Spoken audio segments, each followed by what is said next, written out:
Hello, everybody.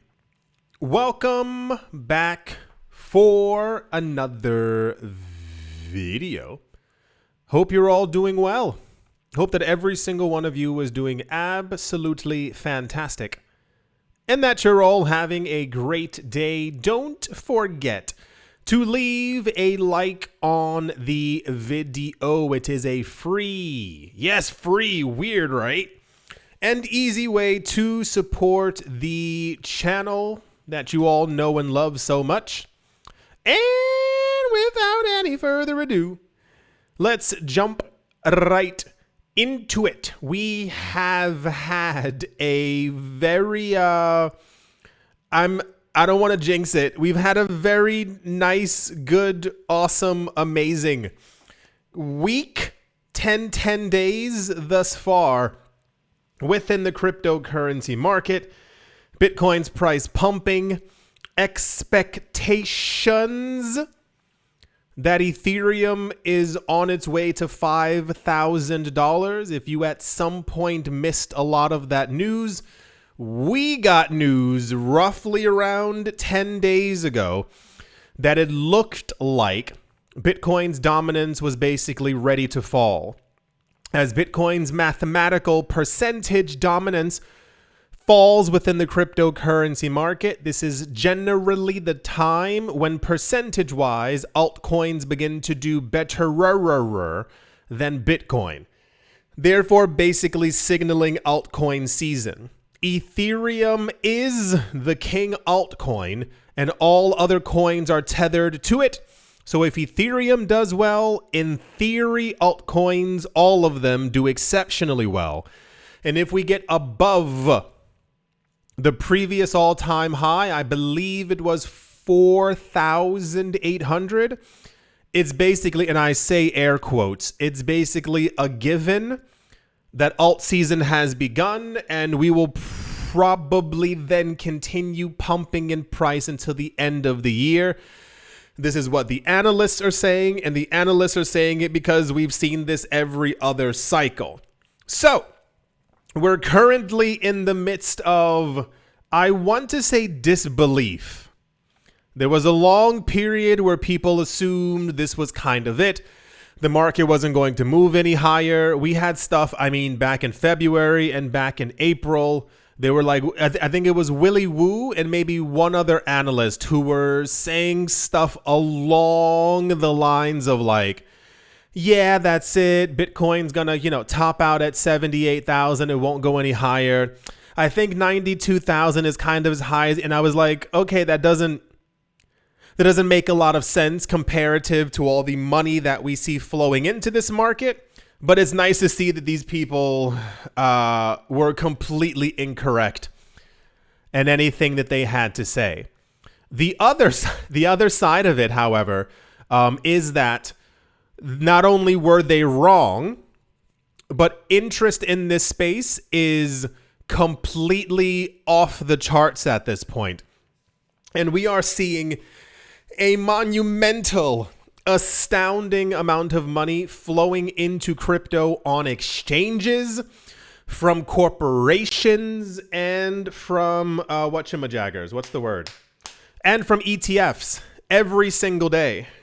First of all, we were talking before that the inflows to the crypto ETFs was never bad. There was never a sad point, if you will. Some days the level of inflows were simply around $22 million, $84 million. But anytime you get over $1 billion, that's when people be like, oh my gosh, the interest is back. No, the interest has always been there because these companies and institutions are also buying spot as well. So, continuing the tradition of rich people are obsessed with Bitcoin, and they're trying to buy as much as they possibly can. Bitcoin ETFs have surged with a remarkable addition. Bitcoin ETFs purchased and accumulated 10,900 Bitcoin over 2 days. Yeah. Not a week, not a month, 2 days. And this is also, well, the word's not annoying. It's just more of I think it's really weird that this doesn't really get spoken about anymore. And I think it's mainly because of the companies who are entering the space and their clout. I can't figure out the word for it.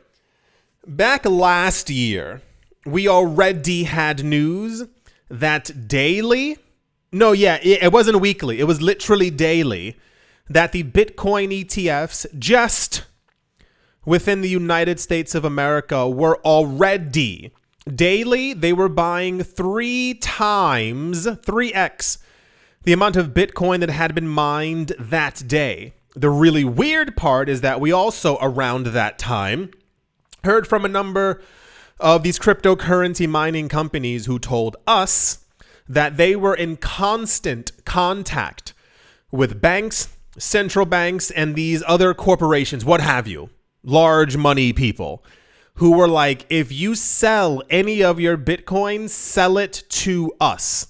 So people mining Bitcoin are not mining it to just throw onto a crypto exchange. They're mining it because at some point they assume the coin's going to go to multiple millions of dollars. B, when they do have to pay some sort of electricity bill, they're selling off fragments of their Bitcoin. So if you mine 100 Bitcoin in a day, all 100 Bitcoin are not going to exchanges. You might see 1 Bitcoin being actually sold.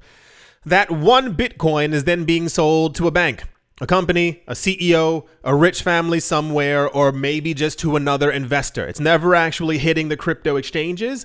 This is why we keep seeing the amount of Bitcoin on exchanges dropping, and the amount of Bitcoin in the OTC markets also dropping dramatically as well. There literally is no new Bitcoin hitting the markets. The only Bitcoin that's hitting the markets are usually from some investors and or retail. That's it. So when we started hearing last year that the ETFs were already purchasing 3 times daily the amount of Bitcoin that was being mined, keeping in mind those coins are not hitting the exchange, I was like, something really crazy is happening here. That was the beginning of my, complete insanity phase, going over like how little there was. That news then shifted at some point to 5 times the amount of Bitcoin mined. And I think the highest numbers that we ever had were between 8 to 12x. Yes. The amount of Bitcoin being mined, 12x that was purchased in one day. So when you've heard me ranting and raving and screaming, why aren't prices higher? It's because of that. You cannot absorb more than is being produced, just logically. This is why I keep saying, if you have 1 million apples on a table and there's 1 apple being made a day and you see a company going, we're going to take 5,000 apples. We're going to take another 5,000 apples. And then more companies start coming. They're all taking 3 apples, 16 apples. At some point, you got to be like, the tree can't make apples that quick. And look at the table. It's almost empty. So this is, kind of the cornerstone of what's been going on. 2 days, 10,900 Bitcoin. It says signaling renewed institutional and retail interest in the crypto market. It's always been there. It just usually ends up being retail, being everyday normal people. We are considered us. We're in that bucket as we don't have hundreds of billions of dollars. The interest has been there. People in crypto haven't faltered in their accumulation of crypto. And the institutions, basically, they were just doing it a lot more quiet in other ways. Instead of accumulating 10,000 in one go, if you see that prices are getting too hot as a company, you simply only, you make your purchases 50 or 100 per day. It's just about, timing. It says retail demand for Bitcoin transfers under $10,000 has rebounded. Typically, the normal transfer amount, and then sometimes you'll see someone transferred $1 million, 3.3 million, that kind of thing. The bulk of the transfers are usually under $10,000, and they're normally moved and controlled by retail investors, everyday normal people moving money around. Apparently, this has rebounded, indicating growing confidence among smaller investors amid a broader market rally. Yeah, I assumed we had to get to 250,000 before people started realizing what was going on. I'm hoping really that we get more people who are like, okay, let's get back into the market. Let's start doing something. I told you before in other videos in the nicest way possible. Rich people are not waiting for you. The wealthy are not waiting for you to get it. No one's waiting for you to understand. No one's waiting for you to buy the dip. These people don't care about us collectively. They want all the Bitcoin for themselves, and this is exactly what they are doing.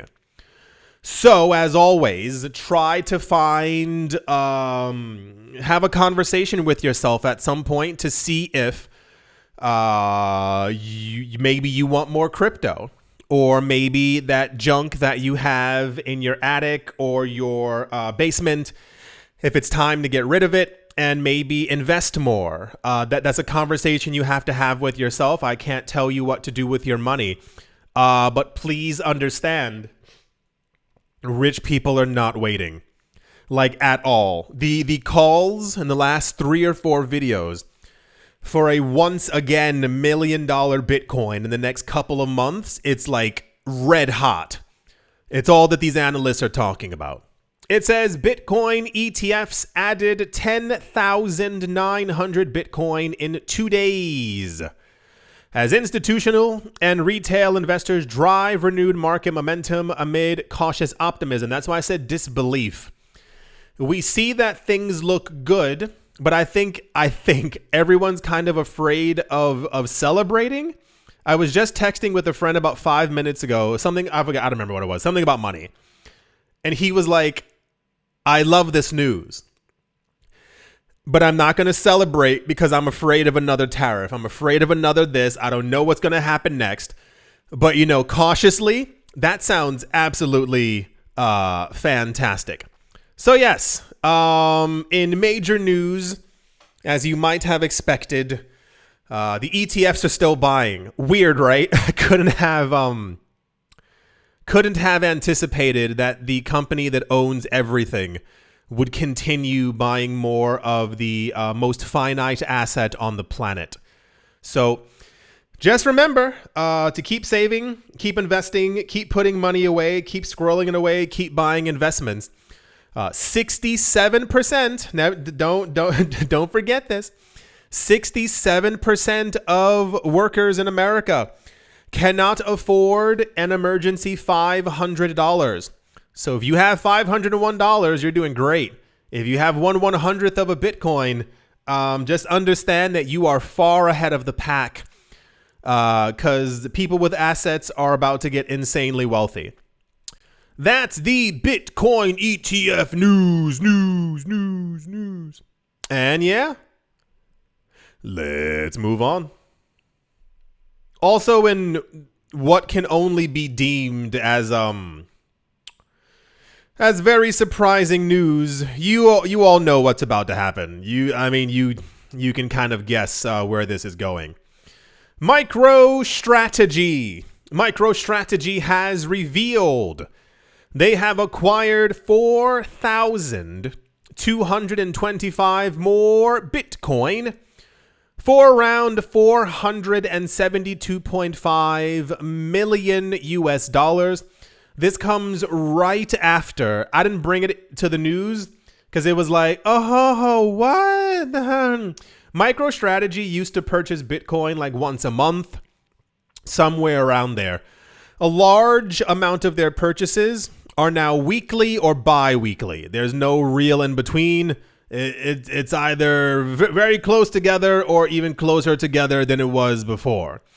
There was something in the news a couple of days ago where like MicroStrategy, I think they didn't buy on a Monday, and long story short, the speculation is that they were slowing down their purchases or they couldn't find a good entry point. And it was like, is MicroStrategy no longer bullish on Bitcoin?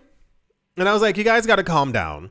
If things don't work, specifically like clockwork, people in crypto get really antsy and kind of weird about it. Like if BlackRock says we're going to do this, like we're going to put a piece of silver on the table every day, and then one day like their alarm clock didn't go off, so they slept a bit late and they just didn't do it, people panic. Like it's really, I don't understand why, but this news that MicroStrategy might be slowing down or nope, surprise, right? How weird. 4,225 more BTC at roughly around $500 million US. This latest acquisition was apparently done between the 7th and the 13th of July. The way that these companies work is that they announce they're going to buy, nothing happens, and then all of a sudden they say, got you, and they go, we did it 10 days ago, and everyone goes, what? You got us. That's so weird. It's how it normally works. I assume over the course of 7 days, maybe money was being unlocked in different intervals, or they were trying to check and see if they could get a better price, which is risque at the moment, because if prices keep going up, all these companies who have these big boy numbers that they want, 210,000 Bitcoin, 1 million Bitcoin, it becomes more difficult to do so as the numbers keep on rising. According to its new filing with the US SEC, that's when the purchases were made. The latest move brings the company's total. They officially have 601,550 Bitcoin. Jeez Louise. Worth over 73 billion US dollars at current. 73 billion? If you had $73 billion, would you put $73 billion into Bitcoin? Because I know exactly how I would answer.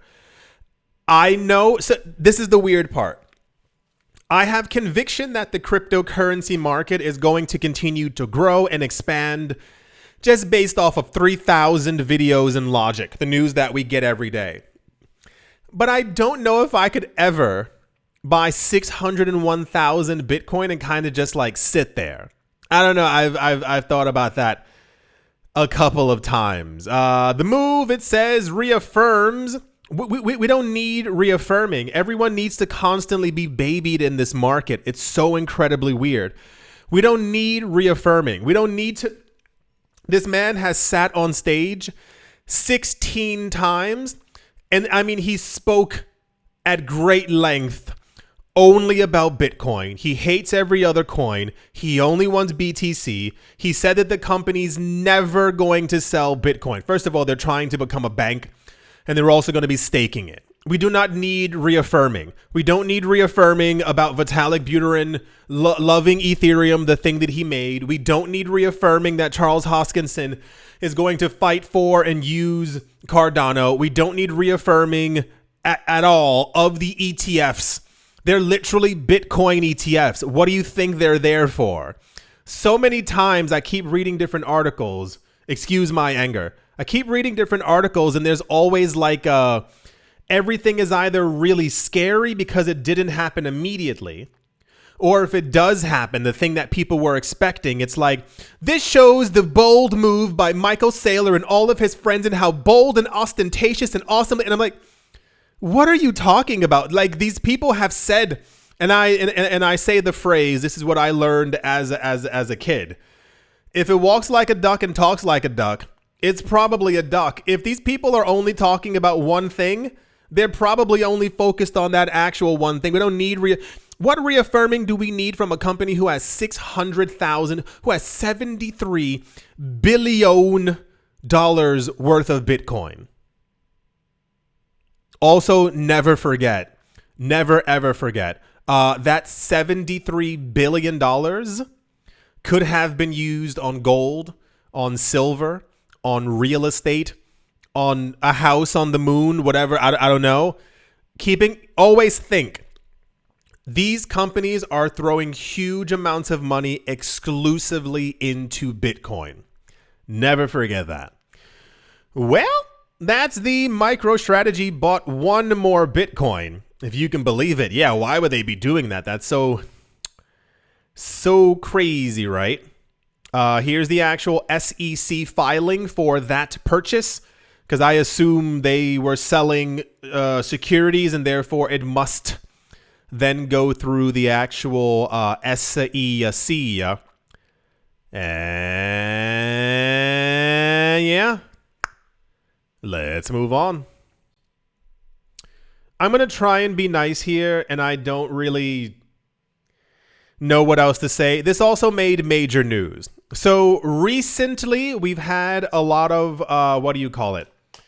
Like SEC-esque kind of news, and the SEC's doing this, and they're not allowing this, and this is now able to go through, and the lawsuit with Ripple. You've been here, you've seen it, you've heard it. The SEC claimed that earlier in the year that they were more pro-crypto, and they would be a lot more laxed, and they would, whatever the case might be when it comes to laws against the cryptocurrency space. This news popped up, and I saw it. First of all, it was popular news, and for the life of me, I cannot figure out why. Like, I get it, but it's also like water is wet kind of news. SEC Commissioner, her name is Hester Pierce, recently has clarified the regulator's stance on tokenized securities in a new statement. The idea basically being a lot of companies, or rather we heard this more last year, this year now seems to be more ETF focused and staking and all these other kinds of things.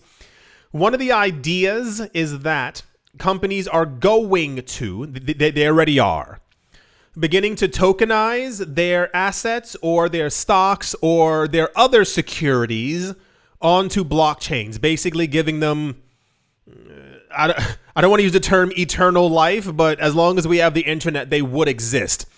If you have it on a blockchain, it essentially exists forever as long as we have electricity and we actually have the internet. It also shows like faith in that chain, if you will. And this is why a lot of times I've told you before to look into the Enterprise Ethereum Alliance and all the companies who are tokenizing things on top of these chains. The weird part is, now listen to my words, they are very deliberate. We are talking about tokenized securities from the Securities and Exchange Commission. Hester Pierce came forth and announced this. According to an official statement released by Pierce, the burgeoning sector of tokenized securities falls under the regulator's purview. So in popular news, we heard that if you tokenize something on a chain that was already a security, it's still a security. If you tokenize something onto a blockchain in any sort of fashion, and there's an expectation of profit from that thing on top of that chain, it is therefore then a security and falls under the shadow, as it says here, of the US SEC. Therefore, water is wet news. She said, and I do quote, as powerful as blockchain technology is, it does not have magical abilities to transform the nature of the underlying asset. Tokenized securities are still securities. That's like saying if you have a blanket and you flip it over, it's still a blanket. Like, what? Accordingly, market participants must consider and adhere to, oh wow, to the federal securities laws when transacting in these instruments, end quote. I would assumption something behind the scenes that me and you are not into. Like, this is what this is for. Really. I assume maybe something in a week we're going to hear. I mean, we have been hearing, but I'm going to go like BlackRock level. Someone's going to announce we're building on top of this chain. We're doing on this on so-and-so. We're going to be issuing stock or securities on top of this, whatever kind of thing. I don't understand why this was a thing. I think we all could have assumed that if you have water and you freeze it, it's just frozen water. I know it's ice and has different properties, but if you have a security and you tokenize that security, it's still a gosh darn security. So wonderful. Usually when things like this happen, people try to put a spin on it and say, well, she's giving us clarity for XRP or some other and it's like, I don't know. I just okay. Well, cool.